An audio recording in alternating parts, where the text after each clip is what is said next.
There's something cold about it, clinical, mechanical. A song that loops like a machine with no off switch. And yet, millions of people danced to it, sang along to it, fell in love to it. Sweet Dreams became an anthem for seduction, for ambition, for style. But the people who made it were chasing dreams. They were just trying to survive. This wasn't a fantasy. It was a warning. A song written in the wreckage of a band, a breakup, and a music industry that had already moved on. The lyrics don't inspire, they observe. Like someone watching the world from a distance and noticing it's full of users, opportunists, and people clinging to control just to stay afloat. And maybe the scariest part, it still sounds exactly like the world we live in. I'm Sean, and this is a closer listen. It sounded cool. That's what drew people in. That steady pulse, those icy synths, the voice that never quite gave anything away. It felt confident, mysterious, almost seductive. You could dance to it. You could put it on repeat and let it wash over you like a dream. But after a while, the dream doesn't change. It just loops. Same lines, same warning. You start to realize it isn't building towards anything. It isn't taking you anywhere. It just is. And maybe that's the first clue, because this wasn't a song about longing. It was a song about being trapped. Sweet Dreams wasn't written at the height of success. It came from the wreckage of failure. Before they were the Eurythmics, Annie Lennox and Dave Stewart had been in a band called The Tourists, which had just imploded. A fallout with their label left the group in limbo, and though they released one final album with RCA, the band fell apart. But Annie and Dave kept going, not as a couple anymore, but as a creative partnership. They were out of money, out of patience, and recording in a tiny attic studio with whatever gear they could scrape together. This wasn't a moment of creative triumph.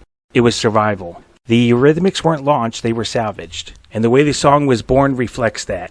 Dave started looping a drum beat. Annie was lying on the floor, exhausted. Then something clicked. She sat up, walked over to the keyboard, and played that riff. The lyrics came almost immediately, written in less than an hour. There were no rewrites, no big plan, just instinct. Just two people channeling something cold and hopeless and getting it onto tape before it slipped away. That urgency never left the track. You can hear it in the way the music never softens. And how the lyrics don't beg, or hope, or dream. They just observe, coldly, like someone watching the world from a distance and realizing no one's coming to save you. Sweet Dreams wasn't trying to win you over. It was just telling the truth, and daring you to keep listening. There's no comfort in the lyrics, only cold equations. Some of them want to use you, some of them want to get used by you. Some of them want to abuse you. Some of them want to be abused. No escape, no illusion. You're either the one in control or the one being controlled. It's easy to miss how brutal that is, especially when the track is so smooth. But that's the point. The song doesn't scream, it doesn't cry, it accepts. It describes a system that already exists and lays out the rules, flatly, without emotion, without apology. Not cruel, just cold. Like the world was set up this way, and no one ever stopped it. Even the chorus doesn't offer hope. It's not encouragement, it's maintenance. Keep functioning, keep going. Because sometimes, moving on is the only option left to you. This isn't a song about ambition or desire. It's about survival, in a world that only sees what it can take from you. The music video for Sweet Dreams doesn't tell a story, it creates a structure, one built from contradictions, surrealism, and carefully staged discomfort. Annie Lennox appears in her iconic black suit, vivid orange hair, and expressionless gaze, inhabiting every frame with quiet power. A cow circles a boardroom table. At one point, Annie and Dave sit cross-legged on the boardroom table. Behind them, gold records line the walls. As Annie sings, "Who am I to disagree?"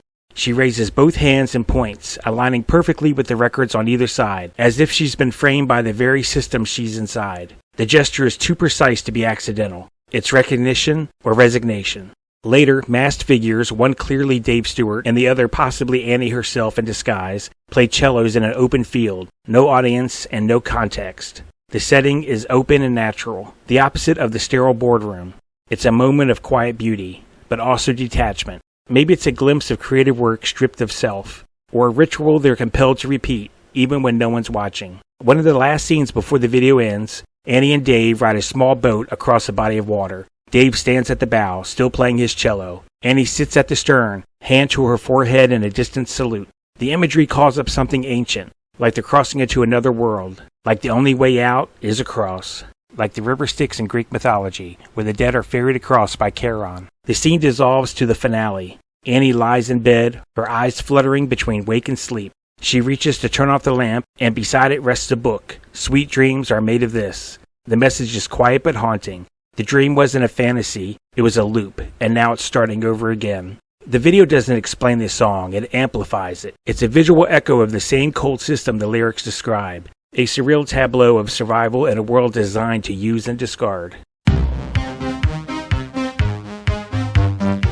Sweet Dreams didn't stay an 80s synth-pop hit. Over the decades, it morphed into something darker, a cultural mirror reflecting how control and detachment twist into different forms. The most striking reinvention came in 1995 when Marilyn Manson released his cover. His version stripped away the icy polish, trading the original's cool detachment for raw, unsettling menace. The beat became a distorted march, the vocals a haunted whisper turning into a scream. The video was a nightmare, full of shadows, chaos, and overt horror. It exposed what had always lurked beneath the surface, a glimpse into a world more broken and threatening than the synth-pop gloss let on. Since then, Sweet Dreams has been everywhere, in one form or another. TV shows like Westworld and Black Mirror haven't used the Eurythmics original, or Marilyn Manson's cover, but rather eerie instrumental versions, stripped down, often piano-based, that underscore moments when control unravels. Movie trailers lean darker. Marilyn Manson's industrial cover has become the go-to signal for dystopia, collapse, and some kind of beautiful menace. And in fashion runways or nightclubs, you're more likely to hear the original version, where style meets unease, and that unforgettable synth that turns nostalgia into a statement. Each time the song's meaning shifts slightly, yet its core remains, a warning hidden beneath the beat, a cold reminder that survival often means playing along in a system designed to use you. We remember Sweet Dreams for its cool precision, its style, its unforgettable synth hook. But maybe that was the point all along. The song wasn't inviting us into a fantasy world. It was wrapping a warning in a glittering disguise. A world where dreams aren't about hope, but about survival. Where control isn't just wielded, it's demanded. And where the only way to keep going is to learn how to keep your head up, even when everything's falling apart. Sometimes, the coldest songs tell the truest stories. Sweet Dreams is one of them. But what about you?